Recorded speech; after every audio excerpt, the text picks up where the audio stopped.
श्री शिवाय नमस्तुभ्यम दोस्तों। हर हर महादेव, जय माता दी, माता रानी, भोलेनाथ की कृपा आप सब पर सदा सर्वदा बनी रहे। आपके अपने चैनल रवीश डॉट अर्चना में आपका स्वागत है।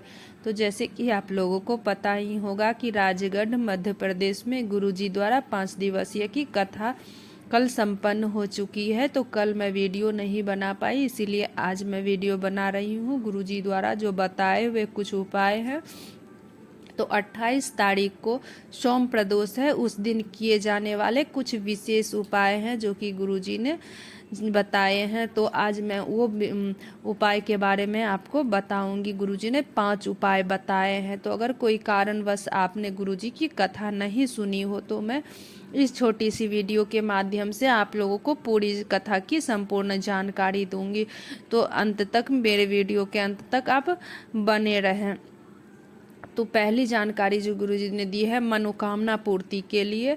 दूसरी जानकारी दी है किसी भी प्रकार की सरकारी या प्राइवेट नौकरी नहीं लग रही हो, इंटरव्यू देकर थक चुके हो तो उसके लिए। तीसरी जानकारी जो है अपने घर परिवार के आशीर्वाद के लिए, कि घर परिवार पे आशीर्वाद बना रहे।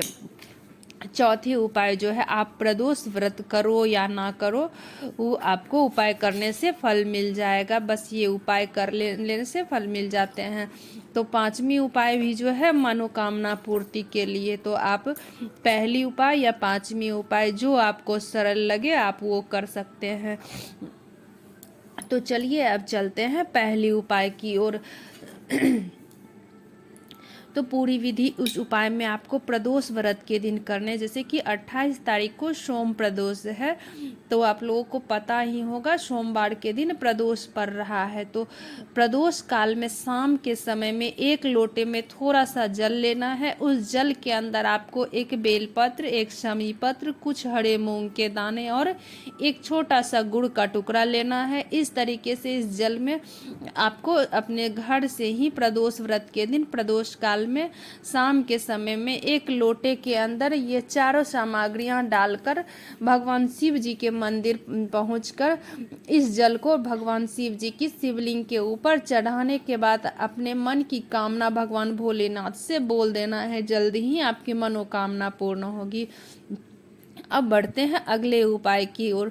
तो अब चलिए दूसरा उपाय क्या है जान लेते हैं। ये उपाय आपकी अपनी किसी भी सरकारी नौकरी के लिए है, कर सकते हैं। अगर आप परीक्षा में पास नहीं हो रहे हो, इंटरव्यू देकर थक गए हो और आपकी नौकरी नहीं लग रही है, तो आप प्रदोष व्रत के दिन प्रदोष काल में यह उपाय कर सकते हैं। देखो, आपकी नौकरी जरूर लग जाएगी। तो 28 तारीख को सोम प्रदोष है, अगर उपाय करना चाहे तो आप उस दिन कर सकते हो।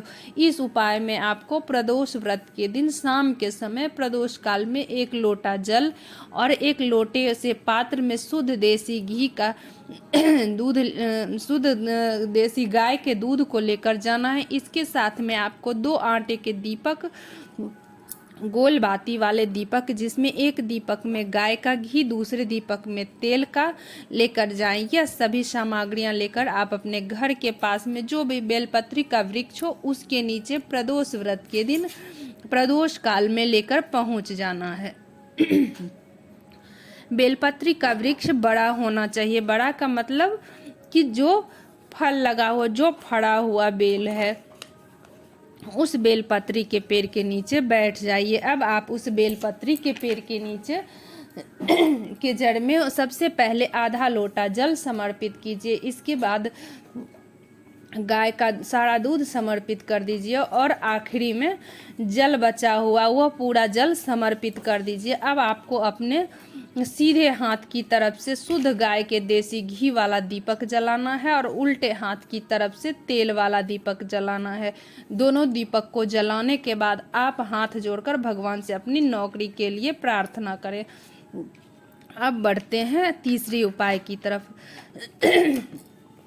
प्रदोष व्रत का तीसरा उपाय, इस उपाय को भी आपको प्रदोष के दिन प्रदोष काल में करनी है। इस उपाय में आपको प्रदोष व्रत के दिन प्रदोष काल में शाम के समय 2 आटे के गोल बाती वाले शुद्ध दीपक, देसी गाय के घी के दीपक तैयार कर ले। अब प्रदोष के दिन प्रदोष काल के समय 2 दीपक एक प्लेट में रखकर अपने घर से बाहर आपको निकलना है। अब आपको सबसे पहले किसी भी बेलपत्र के वृक्ष के नीचे जाना है और अपना वह पहला दीपक वहाँ पर बैठकर जलाकर आना है और भगवान से प्रार्थना करना है कि आपके घर परिवार पर भोलेनाथ का आशीर्वाद बना रहे।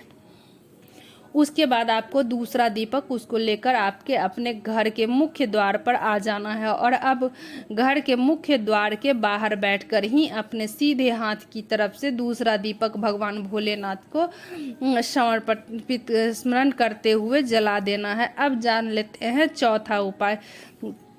इस उपाय में आपको सिर्फ 7 बेलपत्र की आवश्यकता होगी और इस उपाय को भी आपको प्रदोष व्रत के दिन शाम के समय प्रदोष काल में करना है। इस उपाय को करने से आपको प्रदोष व्रत का फल मिल जाएगा। भोलेनाथ की आप प्रदोष व्रत करें या ना करें, इस उपाय को करने के लिए अगर आपको 7 बेलपत्र नहीं मिलते हैं तो भोलेनाथ पे चढ़ा हुआ बेलपत्र उठाकर धोले उपाय में उपयोग कर सकते हैं। आप प्रदोष व्रत के दिन शाम के समय प्रदोष काल में भगवान शिव जी के मंदिर पहुंच जाइए। अगर आप अपने साथ में बेलपत्र नहीं लेकर आए हो तो भोलेनाथ मतलब शिवलिंग पे जो 7 बेलपत्र है उठा सकते हो आप उन्हें धो लीजिए, उसके बाद उपाय में उपयोग कीजिए। अब आपको शिव जी के पास में बैठकर इन 7 बेलपत्र से आपको ब्रह्म कमल बनाना है। ब्रह्म कमल बनाने के लिए इस 7 बेलपत्री को जमा कर इनको गोल कर आकार देना है। मतलब जो 7 बेलपत्री की डंडी होगी वह बीच में होगी और पत्तियां गोल आकार में। अब इन ब्रह्म कमल को आप अपनी दोनों हथेलियों से भगवान शिव जी के शिवलिंग के ऊपर समर्पित कर दीजिए और अपनी मनोकामना भोलेनाथ से बोल दीजिए। आपकी मनोकामना जल्द ही पूर्ण होगी। अब बढ़ते हैं 5वें उपाय की तरफ। इस उपाय को करने के लिए आपको भगवान भोलेनाथ के मंदिर प्रदोष व्रत के दिन सुबह या शाम किसी भी समय जाना है। इस उपाय को करने के लिए आपको शिवलिंग के पास बैठकर, आपने देखा होगा कि जब हम जल चढ़ाते हैं तो वह जल जलाधारी से नीचे गिरता है, तो जलाधारी का वह आखिरी हिस्सा जहाँ से जल नीचे गिरता है उस स्थान पर आपको अपनी हथेली लगानी है। वहाँ पर अपनी हथेली लगाकर आंख बंद कर शिव जी की किसी भी एक मंत्र का जाप करते हुए आपको अपनी मनोकामना बोल दें। 1 से 2 मिनट तक वहाँ पर हथेली रखकर कोई भी मंत्र का जाप करना है। अब अपनी मनोकामना शिव जी से बोल देना है। आपकी मनोकामना जल्द ही पूर्ण